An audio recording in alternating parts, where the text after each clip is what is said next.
Alors, dans cette vidéo, nous allons attaquer un compte Facebook. On va mettre en exercice la méthode Brute Force. Déjà, bien évidemment, on doit se préciser des choses avant de toucher à des histoires. Vous devez comprendre que vous n'êtes pas autorisé à amener ces genres d'attaques sur Facebook, ni sur une autre plateforme d'ailleurs pour avoir des informations. Soyez raisonnable.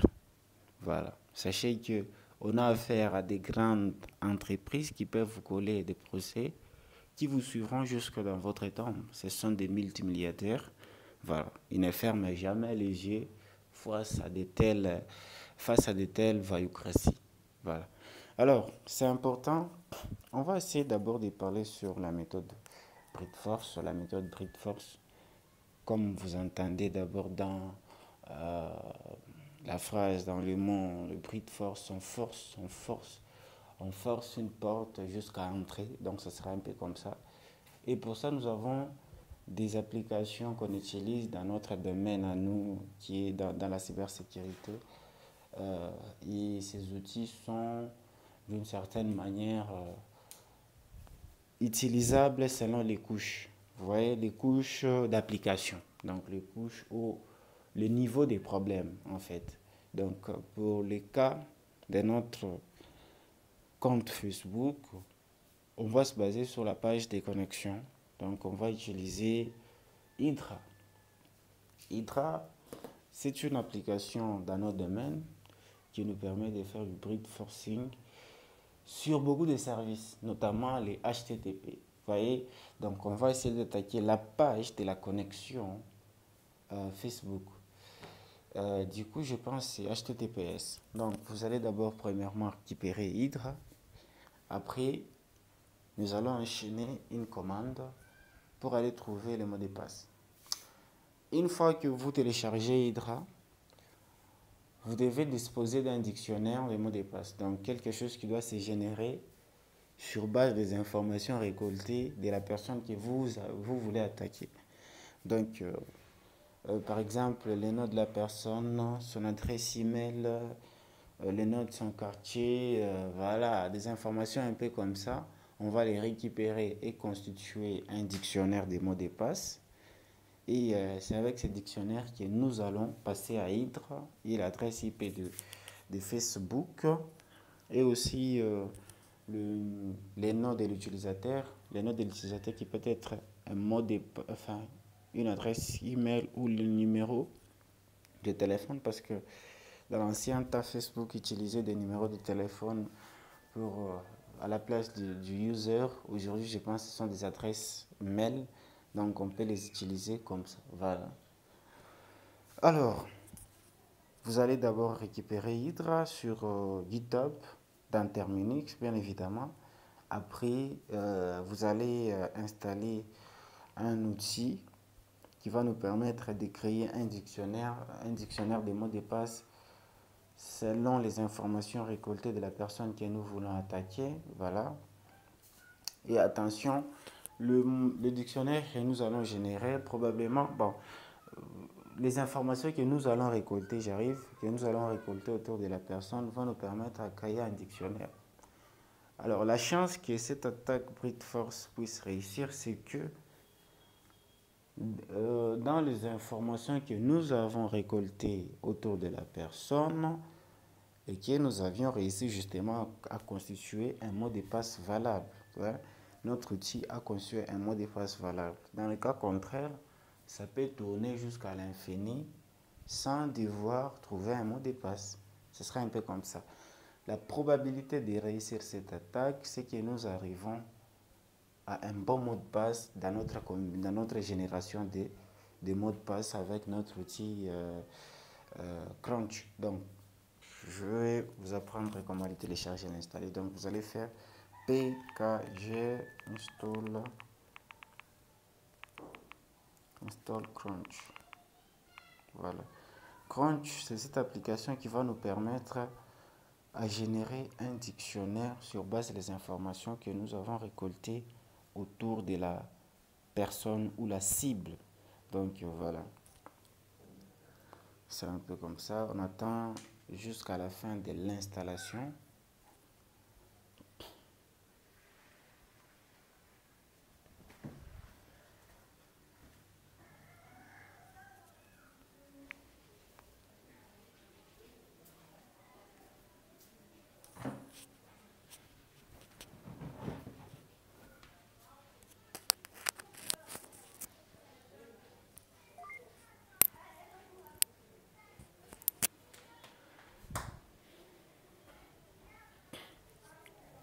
Là, l'installation a pris fin. Donc, on va essayer. Et ta téléphone.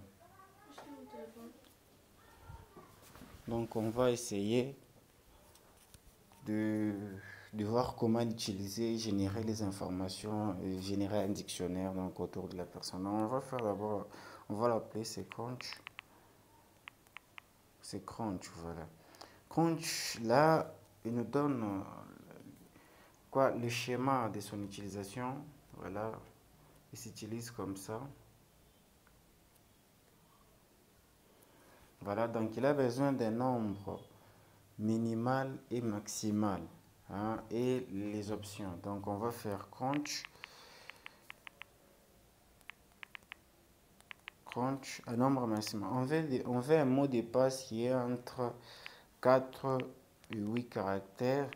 Donc ce mot de passe sera formé sur le nom sur la personne, sur cette personne par exemple Steve.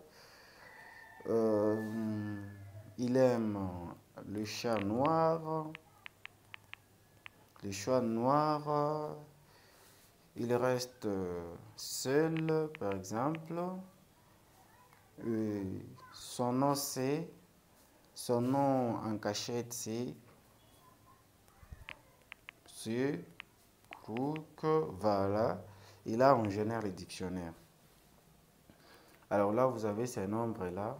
Oh là là, c'est pas la génération là exacte. J'ai oublié une option, excusez-moi. Donc, après ça, on doit maintenant avoir un fichier. Donc, on va dire liste, pas point, non, c'est tiré au list.txt. Voilà.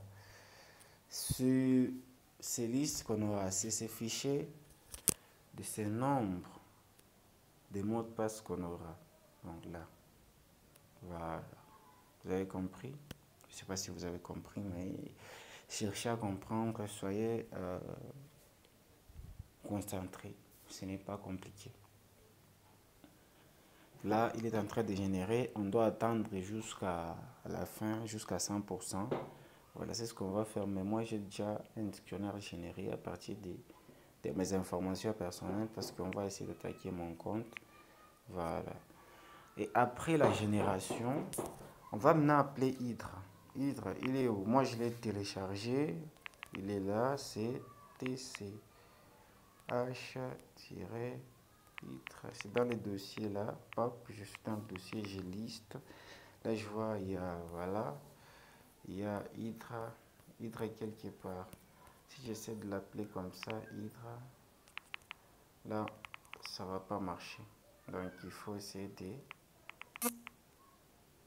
de lancer le Hydra SSH. .sh. Hydra, comme ça. Voilà. Là, il s'est bien appelé. Voilà. Et il faut maintenant lui passer des informations. Voilà. Donc, Hydra-L, le nom de l'utilisateur du compte, c'est plus 243 81 46 700. Voilà. Ça, c'est le nom de l'utilisateur de mon compte à moi personnel. Et le mot de passe, je le passe, le mot de passe, je le place le dictionnaire généré liste.txt. Il est dans ce dossier THC. Et après, je lui dis, tu vas pour ce coup faire ton scan sur cette adresse IP. Je lui donne l'adresse IP de Facebook. Voilà, ici c'est l'adresse IP de Facebook. exemple, cette adresse IP, chop, chop, chop, voilà. Et après, je lui dis, tu vas te baser sur le protocole HTTP,